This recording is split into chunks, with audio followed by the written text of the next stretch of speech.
তো বন্ধুরা দেখো চলে এলাম ঘরে। তো কিচেনে কিছু কাজ ছিল, তো সেগুলি কমপ্লিট করে নিয়েছি।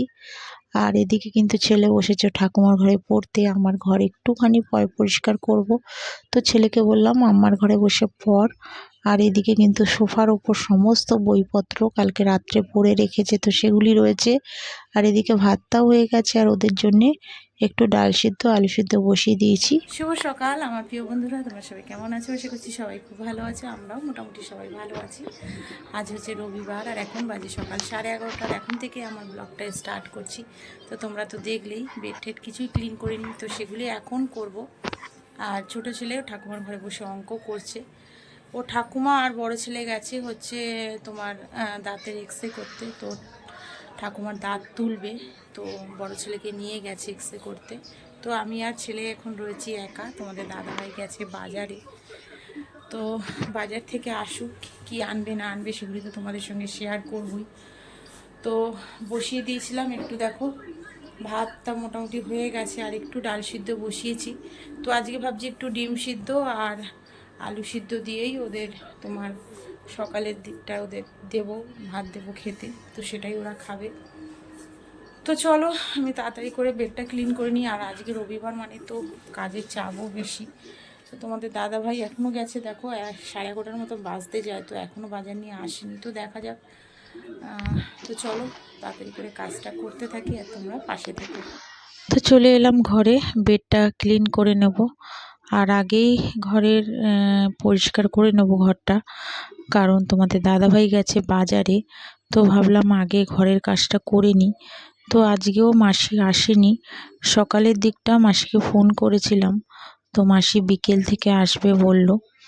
তো যাই হোক, আর মাসির আশা করে লাভ নেই। তাই ভাবলাম যে না, ঘরের কাজগুলি করে নিই। তাই সকালের দিকটা কিন্তু মোটামুটি ডাইনিংয়ের যে কাজ থাকে, পোছাপুছি, গ্যাস ট্যাস পরিষ্কার করা, সেগুলি করেই নিয়েছিলাম। আর ঘর টরগুলি পরিষ্কার করতে পারিনি, কারণ জানো তোমাদের দাদাভাই শুয়ে থাকে। তো ভাবলাম যে থাক, ও ওঠার পরেই করব। তো এখন মোটামুটি বেরিয়ে গেছে স্নান টান করে, তাই এখন ঘরটা পরিষ্কার করে নেব। তো বেডটা দেখো ক্লিন করে নিচ্ছি। আর চাদরটা তো তোমার 2-3 দিন আগে পেতেছি, তো ভাবলাম থাক চাদরটা, পরে আরও 2 দিন থাক পাতা, তারপরে তোমার তুলে দেব। আর আমি তোমার অন্তত বেডের চাদর তোমার 3-4-5 দিন মোটামুটি থাকে, তারপরেই তুলে দিই। আর এদিকে তোমার যে সমস্ত জামা কাপড়গুলি শুকিয়ে গেছে, সেগুলি কিন্তু দেখো সব কিন্তু পরপর করে ভাঁজ করে রাখছি। আর এগুলি যদি তোমার আবার রেখে দিই যে পরে করব, তাহলে কিন্তু পরেই হয়ে যাবে, তখন আর ইচ্ছা করে না। আর সত্যি বলতে একবার যদি তোমার ঘরটার পরিষ্কার করে রান্নায় ঢুকে যায় না, তারপরে যখন একটু বেলা হয়ে যায়, তখন আর তোমার কোনো কাজই যেন ইচ্ছা করে না করতে। তাই চেষ্টা করি সকালের দিকটাই যতটা পারি ঘরের কাজগুলি পুরো কমপ্লিট করতে। তা সেটাই করে নেব, যতক্ষণ না তোমাদের দাদাভাই বাজার না নিয়ে আসে ততক্ষণ তো ঘরের কাজগুলি করে নিতে পারি। আর এদিকে তোমাদের দাদাভাইও দেখো বাজার নিয়ে চলে এসছে। আজকে নিয়ে এসছে মাছ, কাতলা কাটা, আর ফুলকপি আলু দিয়ে তরকারি করতে বলেছে, মাছের ঝোল। আর একটু নিয়ে এসছে তেল। তো সেগুলি কিন্তু সমস্ত কেটে ধুয়ে শাশুড়ি একদম নুন হলুদ মাখিয়ে রেখেছে মাছটা, দেখো। আর ছেলে খাবে না কাতলা কাটা মাছ, তাই ছেলের জন্য আবার 4-5টার মতন চিংড়ি মাছ ছিল ফ্রিজে, তো সেগুলি বের করে একটু ভেজে নিলাম। ওকে করে দেবো একটু পেঁয়াজ দিয়ে ঝাল। পেঁয়াজ দিয়ে ঝাল চিংড়ি মাছ দিয়ে খেতে খুব ভালোবাসে, তো সেটা ওকে করে দেবো, ও খেয়ে নেবে। আর আমরা কাতলা কাটা মাছের ঝোলটা দিয়েই খাবো। তো আলুগুলি আগে ভেজে নিলাম, আর কপিগুলোও কিন্তু ভেজে নিয়েছি, ভেজে তুলে রাখবো। আর আরেকটা গ্যাসেও কিন্তু বসিয়ে দেবো তোমার মাছের তেলটা। আর দুটো গ্যাসে যদি তোমার রান্নাটা বসিয়ে দিতে পারি না, তাহলে খুব তাড়াতাড়ি হয়ে যায়। আর রবিবার মানেই তো বুঝতেই পারছো, তো তাড়াতাড়ির কাজবাজ করতে হবে, কারণ রান্নাটা তাড়াতাড়ি না করলে তোমাদের দাদাভাই আবার চলে আসলে তখন আবার খুব অসুবিধা হয়ে যায়।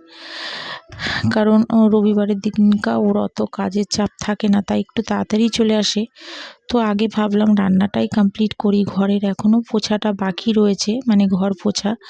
তো ভাবলাম ঘরের পোছাটা একটু পরেই করব, আগে রান্নাটা কমপ্লিট করে নিই। তো এদিকে মাছের ঝোলটা দেখো বসিয়ে দিলাম, একটু জিরে ফোড়ন দিয়েছি। আর এদিকে আলু ফুলকপিগুলি আগেই ভেজে নিয়েছিলাম। আর ওই গ্যাসটা গ্যাসটায় বসিয়ে দিলাম মাছের তেলটা একটু ভাজা ভাজা হয়ে যাওয়ার পরে একটু রসুন দিয়েছি। রসুন দেওয়ার পরে একটু সামান্য মশলা দিয়েছি, একটু শুকনো লঙ্কার গুঁড়ো, একটু তোমার জিরের গুঁড়ো, আর একটু তোমার নুন যেমন দিই নুন হলুদ দিয়ে একটু ভালো করে তোমার কষিয়ে তারপরে তোমার সবজিগুলি দিয়ে দেবো।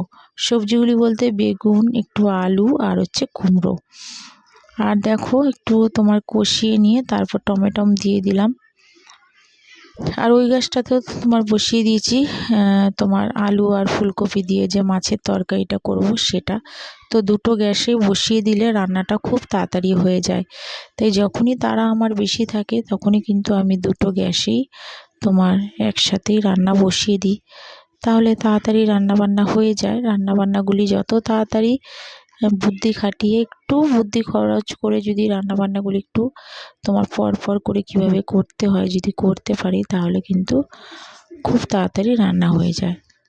তো ওদিকে তোমার রান্না মোটামুটি হয়ে গেছে। আর দু তিনটে তোমার ফুল ছিল মানে কুমড়ো ফুল, তো সেগুলি একটু বড়া করে নিলাম।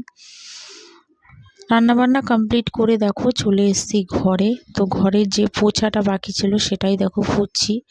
আর এরকমভাবে পুছি না, তো আজকে ভাবলাম একটু তোমার বসে পুছি।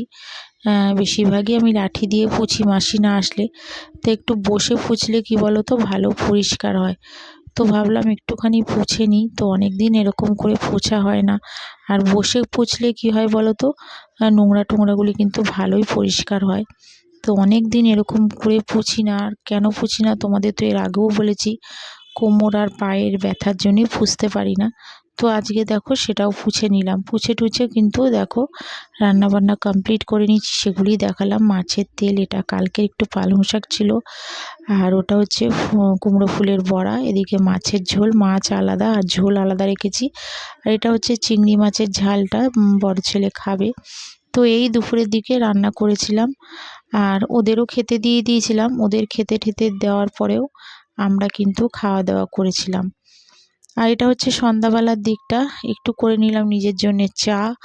আর ছোট ছেলে বলছিল যে মা একটু ডিম টোস্ট করো, তো একটু পাউরুটি আনা ছিল ঘরে, তো সেটা দিয়ে দেখো কড়াইয়ের মধ্যে আগে রুটিগুলি একটু সেঁকে নিলাম আর ডিমগুলি আগেই ফেটিয়ে রেখেছিলাম। তো একটু তোমার দিয়েছিলাম পেঁয়াজ আর লঙ্কা দিয়ে তোমার একটু তোমার ওর মধ্যেই তোমার ডুবিয়ে দেখো রুটিটা একটু তোমার তেলের মধ্যে ভেজে নিয়েছি। তো সন্ধ্যাবেলার দিকটা টিফিনে ওরা দুই ভাই এটাই খেয়েছিল। আর এরকম করে দিলে কিন্তু ওরা বেশ ভালোই খায়। একটু সস দিলে ভালো হতো, সসটা ফুরিয়ে গেছিলো তো সস দিতে পারিনি। এইভাবেই ওরা দুই ভাই খেয়ে নিয়েছে। আর একটা বিয়ের নেমন্তন্ন খেতে না খেতে আবার আরেকটি বিয়ের তোমার কার্ড চলে এসেছিলো। তো এটাই তোমার ভাজতেই দেখলাম যে আমার মা চলে এসছে, মানে আমার মাসির ছেলের বিয়ে। তো ছেলে নেমন্তন্ন করতে চলে এসেছিলো মায়ের সঙ্গে। তো আমি জানতামও না যে মা আসবে। তো হঠাৎ করেই দেখছি কলিং বেলের আওয়াজ, তো দরজা খুলেই দেখছি মা আর আমার মাসির ছেলে। তো মাসির ছেলের বিয়ে, সেই বিয়ে নেমন্তন্ন করতে চলে এসছে। তো ওরা এসেছিলো দুজনে, মানে আমার মাসির মেয়ের জামাই আর হচ্ছে মাসির ছেলে। তো দেখো সেই বিয়ের কার্ডটাই তোমাদের সঙ্গে শেয়ার করলাম। তো একটা বিয়ের নেমন্তন্ন খেতে না খেতেই দেখো আর একটা বিয়ের নেমন্তন্ন চলে এলো। 19 তারিখে তোমার বউ ভাত, 15 তারিখে বিয়ে। তো নেমন্তন্ন করে গেল, সেখানেও সবাইকে যেতে বলে গেছে। তো সেটাই ভাবলাম আমাদের বন্ধুদের সাথে একটু শেয়ার করে নিই। তো চলো বন্ধুরা, আজকের মতন কিন্তু ব্লগটা এখানেই শেষ করলাম। তোমরা সবাই ভালো থেকো, সুস্থ থেকো। আবার দেখা হচ্ছে আগামীকাল আরেকটি নতুন ব্লগের সাথে।